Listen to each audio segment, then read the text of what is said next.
This week on the Futurists. I think that it's hard to understand how hard it's going to be to build as long as we don't understand what it is that we will need to build. You know, there is this representation of the metaverse, of the spatial web as the Ready Player One experience, which is most probably what it's not going to end up being. Okay, yeah. So I think that the why and the what have not been answered yet. Digital twin is really a way to represent the outside world, to enhance the interaction of real user with this real world. So, example, if I do a digital twin of an entire airport, I will be able to enhance the interaction that my travelers going through this airport have with the airport facilities.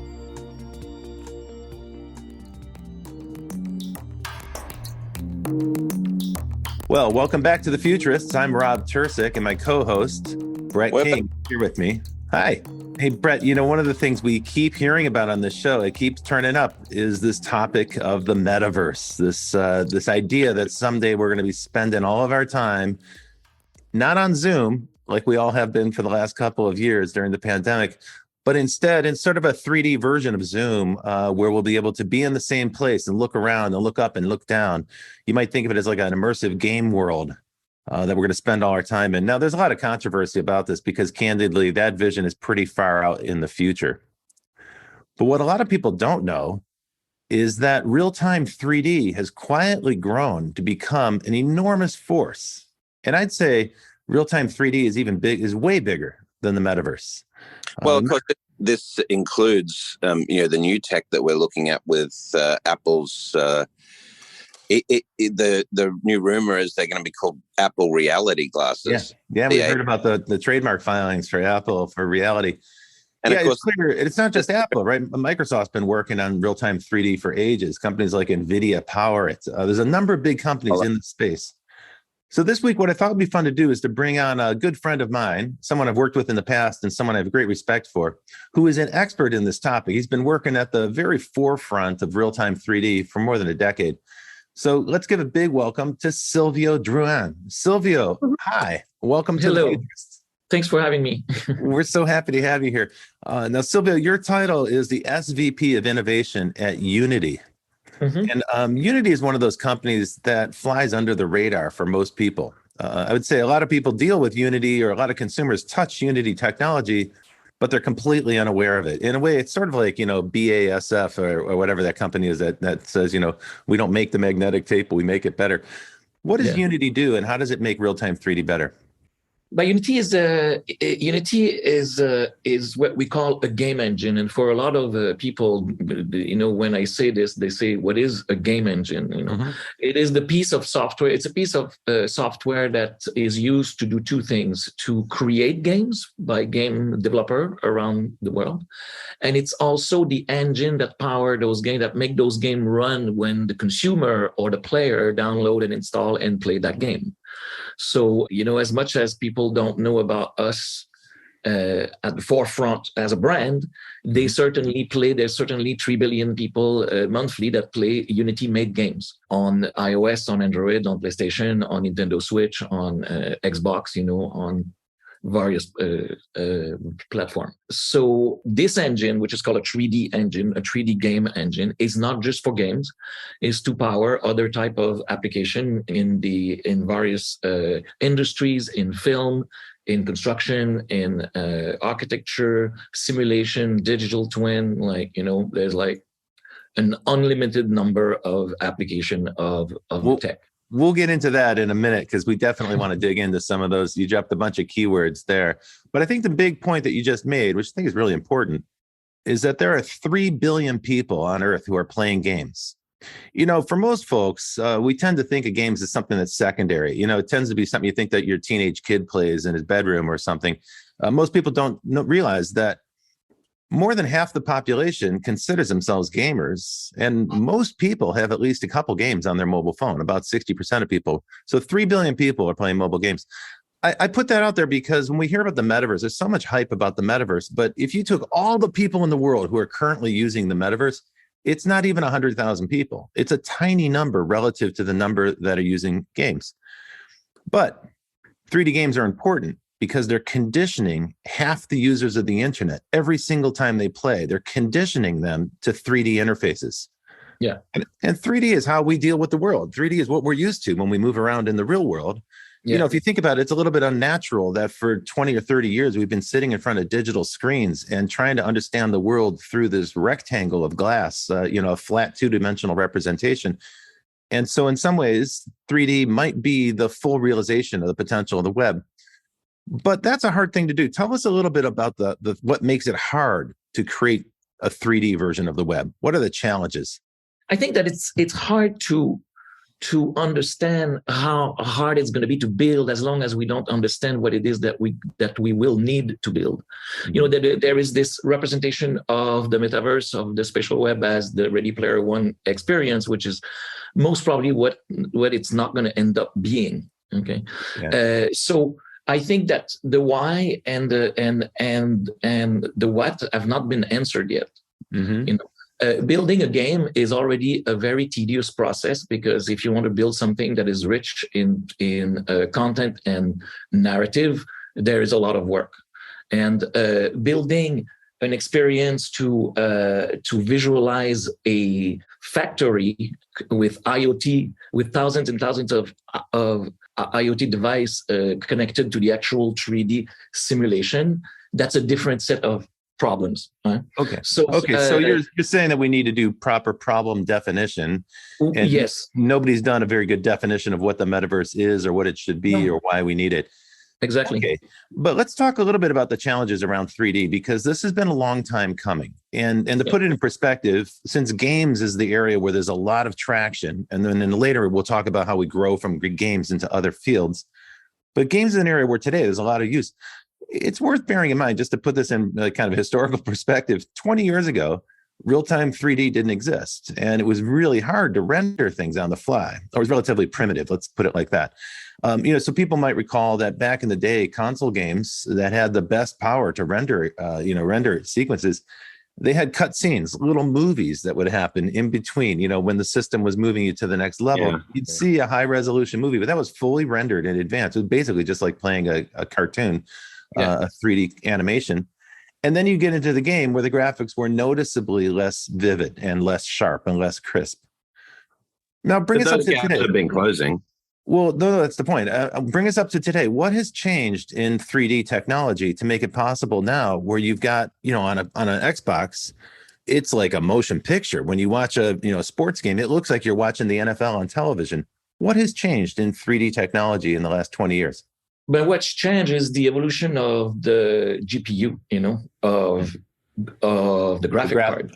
Graphical processing unit. Yeah. I mean, it's like obviously the software to render evolve, but the hardware is what's been most interesting. And it's going to carry on evolving, And the companies I would like Robert to outline there's two different real-time there's two different meaning to the real-time term, okay? Mm-hmm. Real-time these days is what we talk about when we can render a game in real time. It means that based on the input of a user, the game can change in real time. Real time applied to the metaverse, or this 3D layer that we're going to add to reality through various forms of AR, and is a different form of real time, because it is a real time where, yes, things are going to be rendered in real time, but things also, the data piece of the real time aspect to the spatial web or to the augmented reality set of experience that we'll see coming to us over the next decades, that's a different set of that's a different meaning. Okay. What's the difference between the game responding to my input, or let's say an augmented reality experience responding to all the input of the world around it? The basic difference is that the game answer to you using your, the source of data that will affect the game is either your screen that you touch on your phone or your joystick that you're going to use on your Xbox. Right? So all the real-time input is coming from one user, and exactly. It's easy to track. Whereas in a simulation, you need all the input from the whole world. So it's a lot more information to track. Exactly. But I would assume that game designers would make very good designers of the Web3 world for the real world interfaces, because they're just used to building in the 3D format. They're using building in the 3D format for one player or for maybe multiplayer, but that all play using the same model. While an AR experience that will have input from millions of data points, interacting data point, that is one of the most difficult aspects of thinking about a layer of reality presented in real time for end users. It's a different way of dealing with millions of data points to actually make sure that the proper content is triggered at the right time is a problem that game developer and game designer have not faced at all. So this comes back to like how do we train Web3 developers? What are the skill sets they need? Is it a similar path to game designers? Or well, hang on a second, Brett. So you're conflating two concepts that are really important that we have to distinguish, I think. Web3 is a proposition that we're going to rebuild the web, the highly centralized Web 2, which is based on these big internet platforms. Web3 proposes to decentralize that using blockchain technologies. That's Web3. Yeah. What we're talking about here is the 3D web. And I know the two terms are very similar, so I can see how it's confusing and it's easy to switch those two things. But I think it's important to maintain a clear line between that. But the other point you just raised, which is really important, is that there are not enough 3D developers right now in the world to build these realities, these alternate realities, whether it's the metaverse or some sort of industrial application like a model. And that's a big topic for this discussion. We should get into that in a bit. But what Sylvio is doing right now is telling us about what the challenges are. And I think this is the thing that people have been skeptical about when they hear about the 3D web. And we've been hearing this concept for more than a decade. I've certainly been hearing it since, for even longer than that. People become a little bit skeptical about it, frankly, because it never seems to happen. It sounds like a sunrise, an eternal sunrise, where the sun never fully rises on this industry. But one of the reasons for that is that the problem set is incredibly difficult. It's an incredibly big challenge. I don't think people grasp just how big a challenge it is. So what Sylvia was just describing is that within the context of a game, you can shrink the number of variables down. The game world is known. The level map is known. The number of adversaries or bosses or hurdles you have to face, those are all known. And so the only variables then are user input, which is hard. That's plenty difficult. And then the game responds in real time to that and renders all that stuff. For people who are not familiar with 3D rendering, what's important to note is that this is very different from what you see in a motion picture, where we've had 3D special effects for a long time, for 30 years. Yeah. The special effects in a movie, you're talking about just one aspect, one angle, one view, and it's locked off. It's rarely moving. And so that can be rendered with a lot of precision, but it takes months and months and months of rendering time to generate that. So typically with a movie, they'll finish principal photography with actors on the stage in front of green screen, and then they'll spend 9 months or a year in post-production rendering frame by frame those shots and those sequences in the background, so you can see the monsters and the special effects and the aliens and spaceships and all that stuff that doesn't exist, that can't be photographed.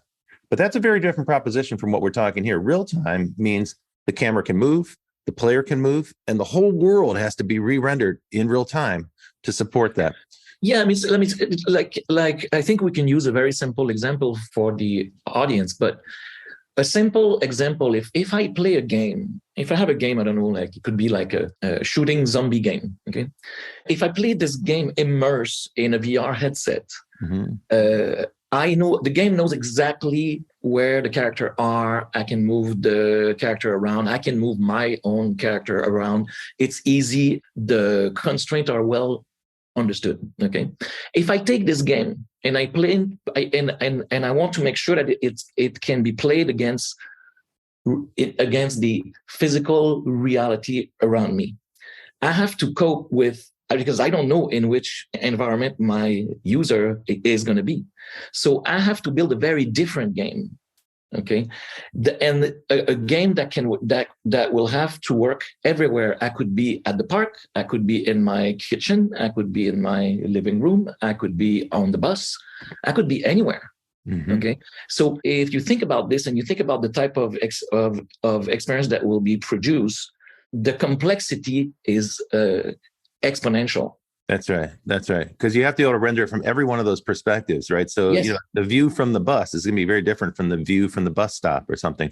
Exactly. The other factor is other people, right? So multiplayer introduces tremendous amounts of complexity because now the system has to render multiple points of view for multiple people at the same time. And it has to do that with absolutely precise synchronization. It can't be off by a millisecond because it would ruin the illusion for one of the other players. Not only that, but it can, there's evidence that could make you sick, for example, nauseous. Well, that's exactly right. That's why people get seasick when they're wearing a VR headset. If there's even a millisecond or two of lag time, so when you turn your head and it takes a second for the world to catch up, you feel seasick because that's the experience we have when we're on a ship at sea.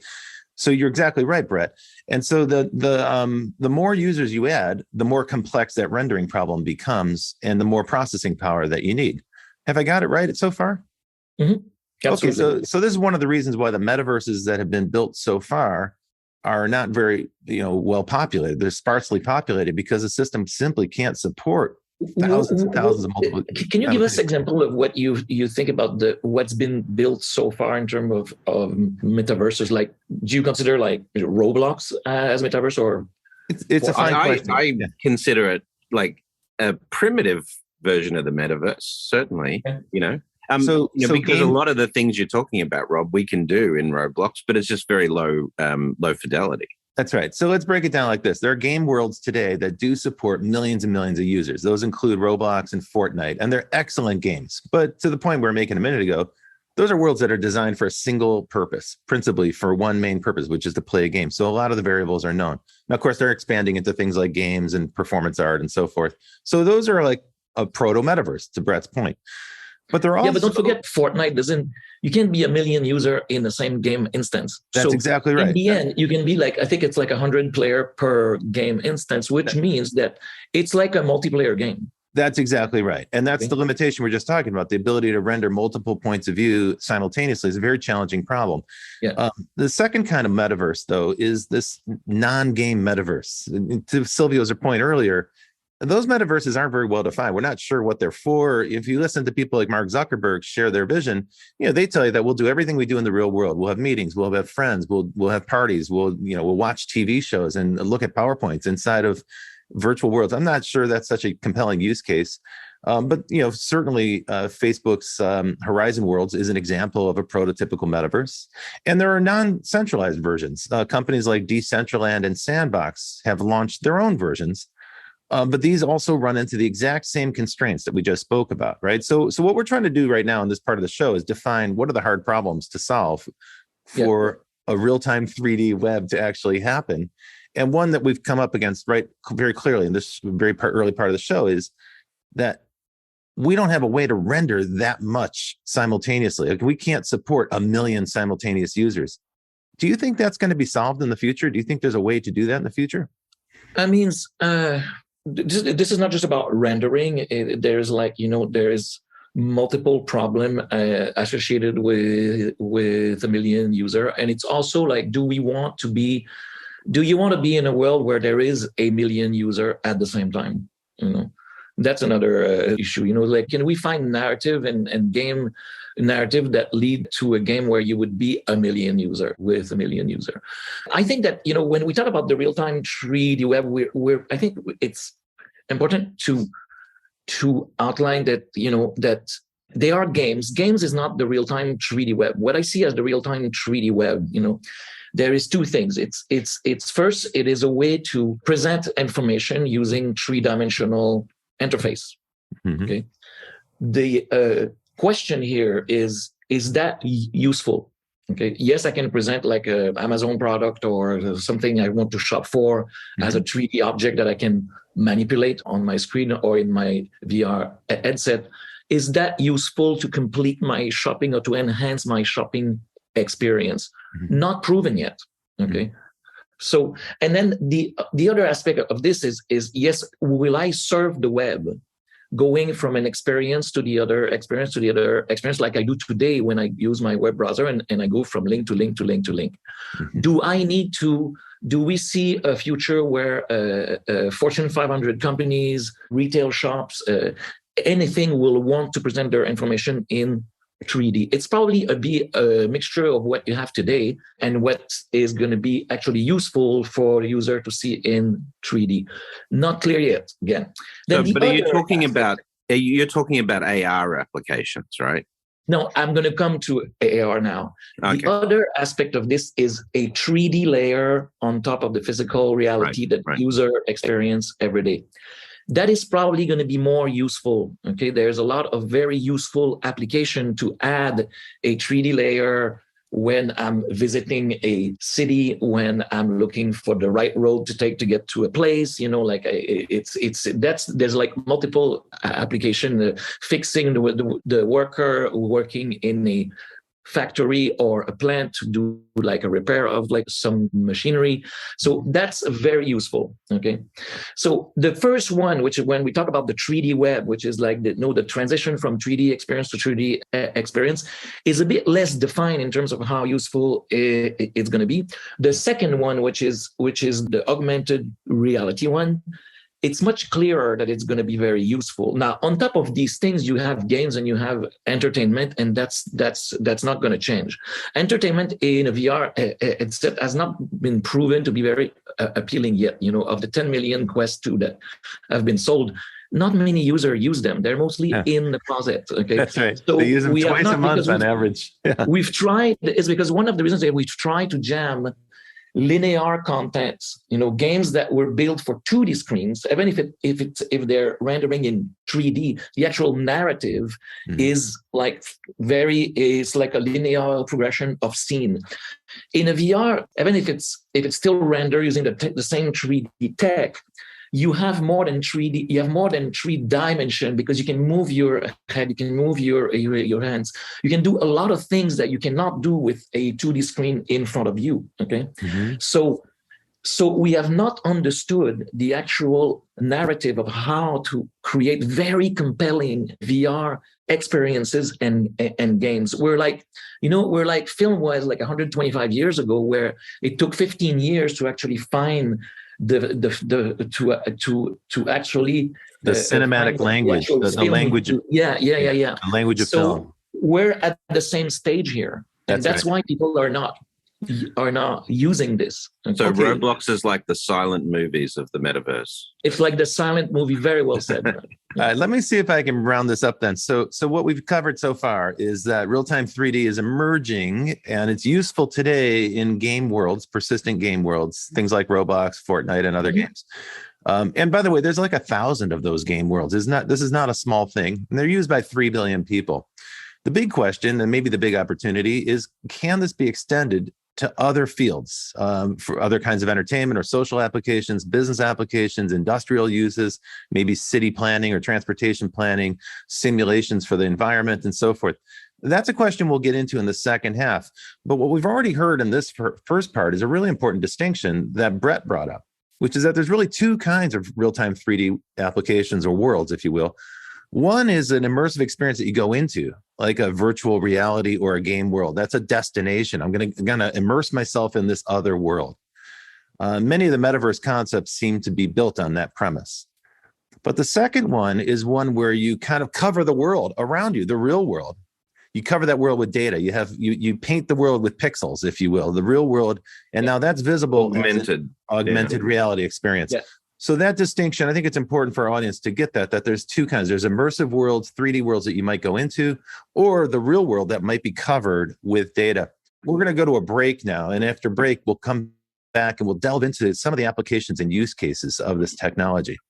So you're listening to The Futurists. It's myself, Robert Tercek, and Brett King, my co-host, and we're interviewing Sylvio Drouin. Stick with us, because in the second half, we're going to get into the practical use cases. Welcome to Breaking Banks, the #1 global fintech radio show and podcast. I'm Brett King. And I'm Jason Henricks. Every week since 2013, we explore the personalities, startups, innovators, and industry players driving disruption in financial services. From incumbents to unicorns, and from cutting-edge technology to the people using it to help create a more innovative, inclusive, and healthy financial future. I'm JP Nichols, and this is Breaking Banks.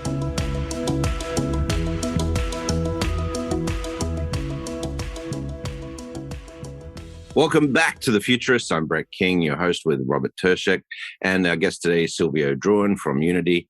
Sylvio, one of the things that sort of comes into this world of AR and so forth that we're talking about is the concept that when we need to represent you in the virtual world or place you in an augmented reality world, we need to be able to understand some things about you. And this extends into multiple areas now that we're thinking of around this concept called a digital twin or a digital equivalent of yourself. We also have the emergence of digital persons, which will be, non-player characters, if you like, that will interact in this world. But the digital twin concept, how does that fit into this emerging world of VR and AR? The digital twin concept is probably, when we were talking earlier about the why of the metaverse, is probably one of the most well understood and useful concept. And they are real project and real usage. And the digital twin is really a way to represent the outside world, to enhance the interaction of real user with this real world. So, example, if I do a digital twin of an entire airport, I will be able to enhance the interaction that my travelers going through this airport have with the airport facilities. Something that I would not be able to do if I did not have a digital representation, digital twin representation of that airport. So you can apply this to anything, buildings and mall and a block of a city or an entire one, a plant, anything that is a physical system can be transformed into a digital twin. Maybe that's why that sort of makes it interesting for Amazon's acquisition of Roomba. Yeah. Because Roomba gives you a primitive way of mapping out 3D virtual spaces, at least a floor plan. Yeah. Exactly. That's right. Yeah. That's right. And actually, these phones that we have here, the reason there's 3 cameras on this phone is that's how the phone can sense 3 dimensions, right? It's able to capture, it's able to do that dimensional mapping. People don't realize that, but your phone is constantly measuring the environment around you. So we're starting to develop then sensors. That's all the phone really is in that instance, is a kind of sophisticated sensor that can sense 3 dimensions. So we're starting to solve the problem of sensing in 3 dimensions. That means that the network or the cloud computing system can have an understanding of the 3D world around you. That's one part of the problem, but that's not the whole problem. The other problem then is to render all that in real time. That's what we were talking about in the previous section. This concept of digital twins is not new. It's been around for more than 30 years. Early use cases were CERN's Large Hadron Collider. It's a gigantic multi-kilometer installation that's just too big for any human to see. Which I had a chance to see with a personal private. So that's an example of an industrial installation that's so big that no human can see the whole thing at one time. Therefore, you need a digital simulation in order to understand it. Exactly. But the earliest users of digital twins are NASA. They were used in space because most of deep space exploration today isn't done by humans. It's done by robotic systems. And it's all those Voyager systems that are sent out into deep space or into deeper into our solar system. It's more like the rover that are basically mapping Mars. So those throw off telemetry data that can be captured and used to render kind of a digital version here on the Earth. And that's how you can control that remote system and understand where it is and how, what its attitude is and position is and where it's at and so forth. So those are like remote control systems and monitoring systems.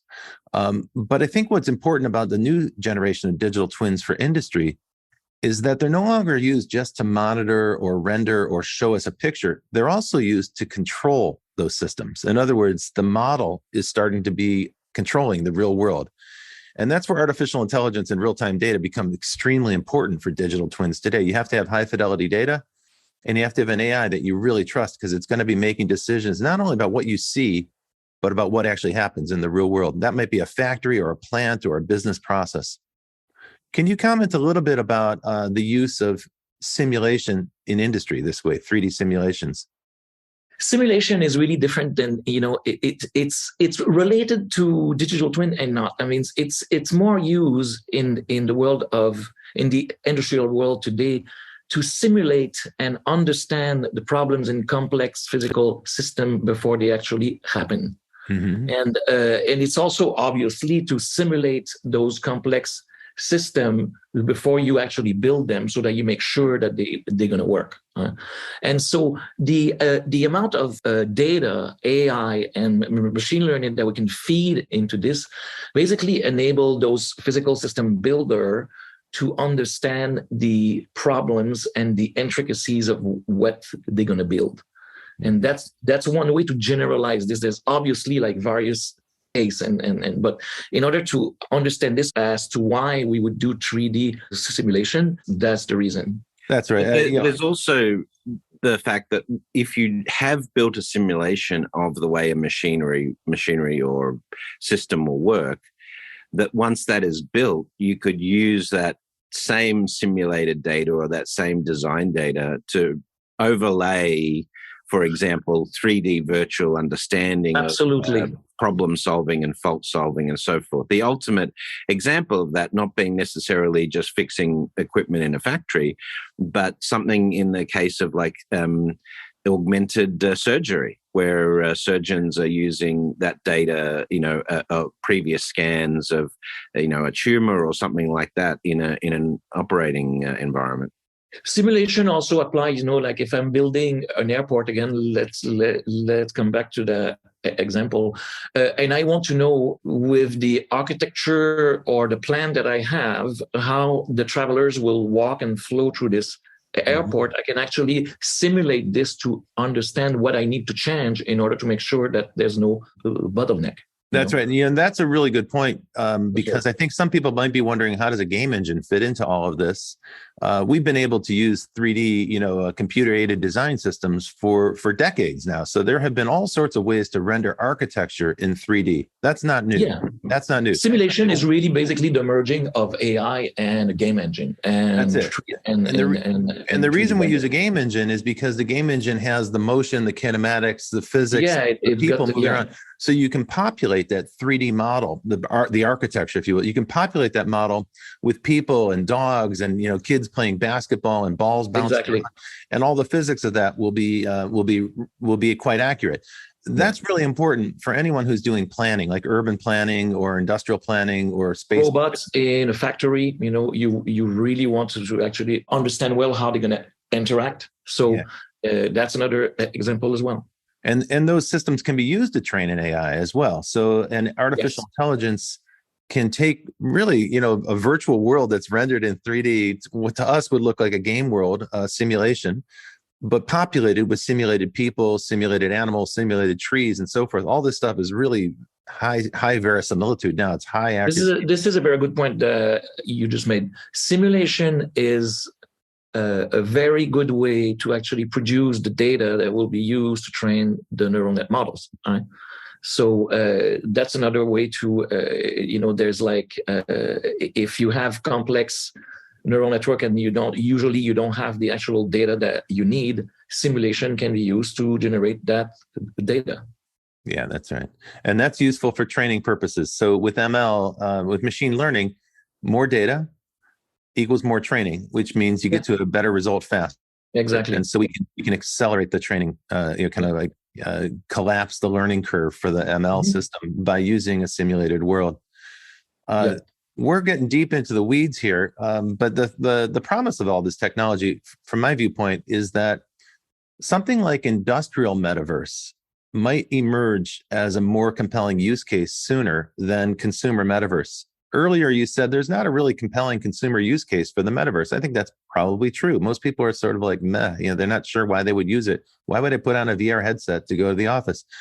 On the other hand, there's already compelling use cases in industry for simulation. Those are already widely used. Right. We can train astronauts in the 3D space. We can train surgeons in the 3D space. We can train robots and artificial learning systems. Is it the metaverse?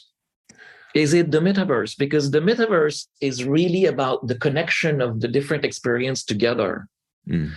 If I have a single use case, which is, example, a simulation of an airport, is that the actual metaverse? If it's not connected to anything outside, I think that there is a confusion in what the actual metaverse is. If I have a single application of my AR glasses to, I don't know, and there is maybe I have 5 apps on it. One is to find my way around the city.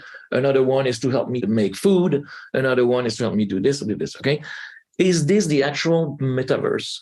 If I go from, I'm in New York, I'm at the Empire State Building, and I put my glasses on so that I can understand the history of the place, and I can press a button or I can tap a button and be transported into a game where the Empire State Building is, then it starts to be, I think that over the coming next years, we're gonna start to understand the word metaverse as a set of linked experiences. Okay, how do we get there? How do we get what do we need to solve between today and that vision of the future to get there? Yeah, what's stopping us from having a metaverse today? But I think that the initiative like the Open Metaverse Standard is a very good effort into this direction. Okay. Yeah.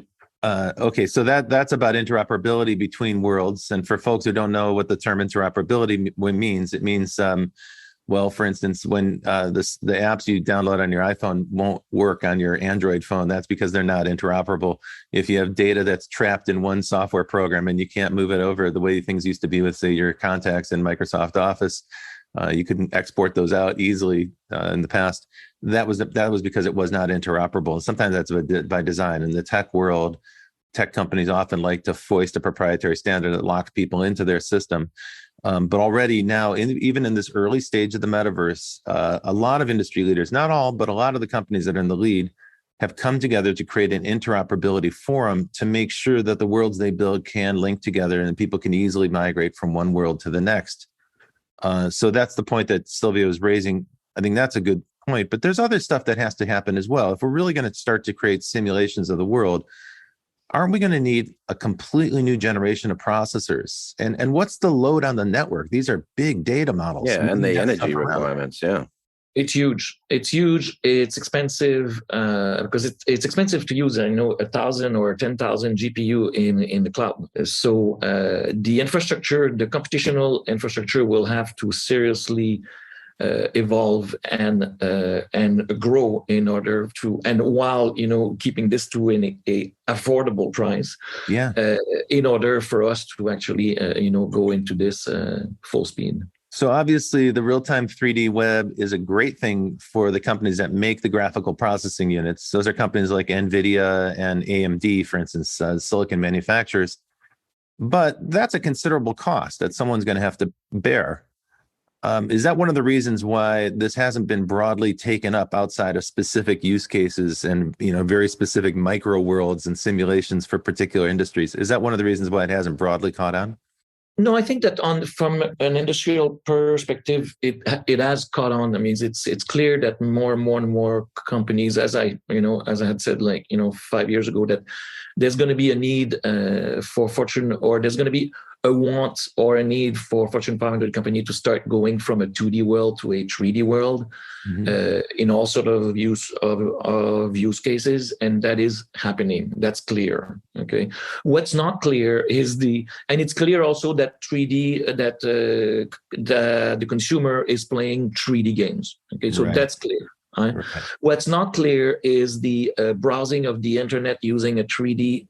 A set of 3D experience or interfaces. And then again, what is this, how will AR pan out and how will VR pan out? So that's not clear yet. Okay. So maybe it's around the periphery, industrial use cases on one hand, consumers playing video games on the other hand. We're starting, we kind of work our way towards something new in the middle that spans them both. Do you think there's a possibility that the web that we understand as today, this idea of basically a bunch of destinations, they're usually rectangles of information, text-based worlds, even if you think about YouTube is just a bunch of rectangles with text links.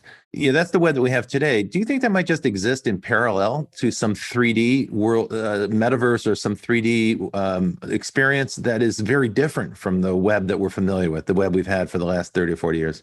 Yeah, what happens I to don't the know if I browser? can answer your question completely clearly, but I think that we are not going to one day wake up and suddenly everything is going to be of course not. No, of course in not. front of us. So there's going to be mixture of and coexisting of 2D experiences with 3D portals, and we're not gonna. This is going to be, and we might be 20 years from now still reading article in a 2D web browser. We're not necessarily want to read. So it's always going to be this mixture, and I think that over time, the mixture will be very clearly defined as the use case become more clear and as the usage become more clear, which it is not today. Right? Okay. Well, tell us what you envision for the future. So one of the things we love to do on this show is to get a forecast. You want the long term? You want the long term? Yeah. Take us out 10, 20, 30 years when all these kind of gnarly network problems have been solved. The long-term vision, what I see is obviously the evolution of augmented reality to a level where it enhances our life, and we don't have to scroll on our phone all day, because today we spend our entire day on the phone pulling information to us, which just means that we scroll and we scroll and we scroll nonstop, right? All day. And I think that we'll move away from that world to a world where content will be contextualized, triggered based on the context that I am in. I will manifest intent, and based on the computation of millions of data points, this content will come to me. And that will basically, hopefully, I would hope that it will allow us to have better human-to-human interaction and not be always on our phone. And so I believe that this will evolve a lot, and that's a very interesting, much more so to me than the VR aspect of what we're talking about. And I believe this, in terms of evolution long-term, machine learning and AI will obviously evolve, a lot. Now, if we can make quantum computing work, the mixture of quantum computing and machine learning will be very, very important. Very, very also dangerous, but very, very important. Yeah, we're still some way away from that right now. We'll still some way. It could be 20 years, it could be 50, I don't know.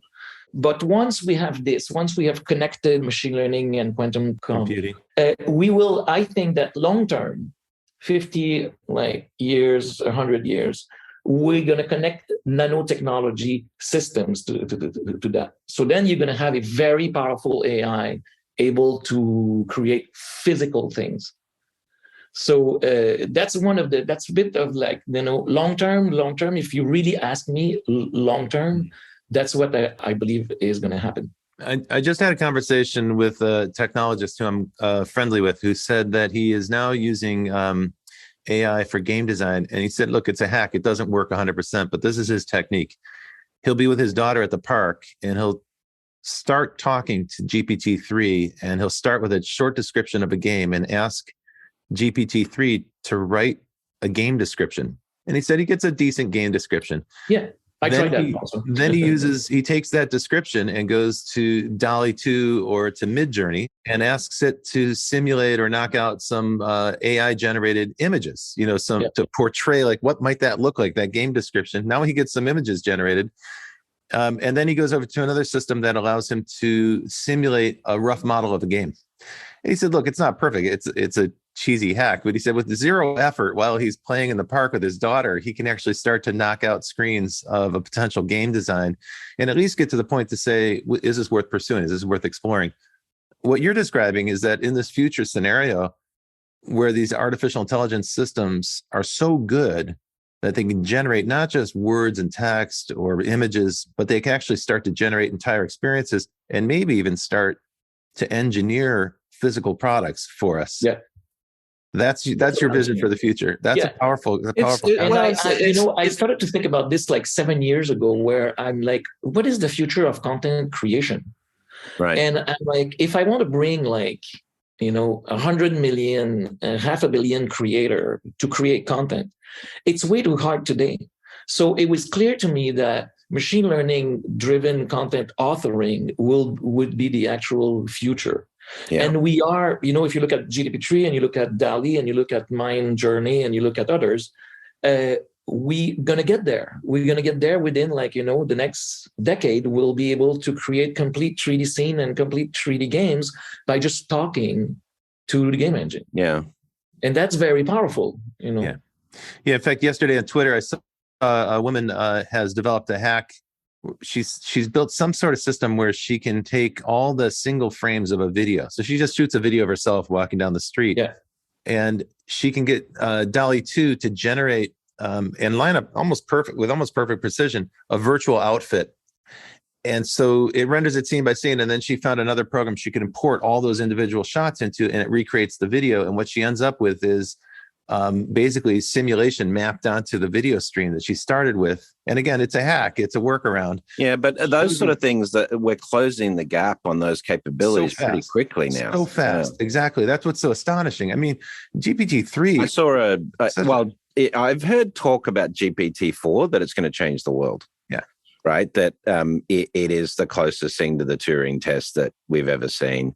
Secondly, I've seen demonstrations recently with these AI, artistic tools, taking a video frame, and the example I saw was a tennis player playing on a tennis court and completely changing the environment, so that you take the tennis player and put him on the surface of Mars or the moon or whatever, just by telling the AI to change the background environment. It's evolving very, very fast right now. Yeah. So that means we're going to be giving superpowers to everybody very soon, where people with just by talking to a phone or by typing a few commands on a keyboard, they'll be able to generate video scenes and manipulate video scenes. So I have a real concern about this, because that's like giving people superpowers to generate a lot of deep fakes, and they'll be incredibly compelling deep fakes. And you can just imagine where that's going to lead to. I think we're already there. Right now we could create convincing deep fakes. This is where we need to have a different way of thinking about not just digital assets, but identity and those sort of things. You think about the fact that today we carry around a physical driver's license and a passport to identify ourselves in the physical world. That's not going to work in a world of deep fakes and so forth, because you're going to be able to simulate someone almost perfectly. The only way you're going to be able to tell is whether it's a synthetic ID or a real person ID, I think. But I think the concept of identity, which is more related to what you were initially talking about Web3, is key to the future of entering this new era of a massive more amount of data that's going to come at us. Yeah, and data that can be manipulated by people and machines. The various usage of this tech, deepfake being one, is going to become more and more and more dangerous if we don't establish some form of real identity, which is too easy to fake right now. Yeah, we need to do something about this, because we will be certainly getting into the topic of identity on a future episode of the Futurists. It's interesting that it parallels it, right? It's interesting how we talked about 3D for the whole podcast, but then we end up saying, oh, you know what? In order to evolve in this world of 3D, we're going to need to protect identity and really identify the source of the content. Yeah, all this ability to simulate different worlds leads us to question what the real world consists of and what's really true. So we end up questioning the truth and questioning reality. Crazy topic to end on. Yeah, because you see, imagine that in 20 years or 15 years, you've got rendering of reality so photorealistic that you cannot understand if what you're looking at is the real world or the digital world. Where does that go? It's the simulation, man. Well, on that note, thank you so much, Sylvio Drouin, the Senior Vice President of Innovation from Unity. Thank you so much for joining us this week on The Futurists. It's been a real great pleasure talking to you. Thank you.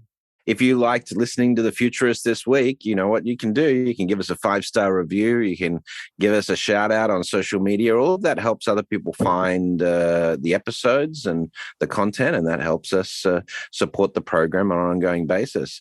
Also, my thanks go out to the production team and the team behind us, supporting us from Provoke, including Lisbeth Severance, Kevin Hersham, Sylvie, and Carlo working on the social media side.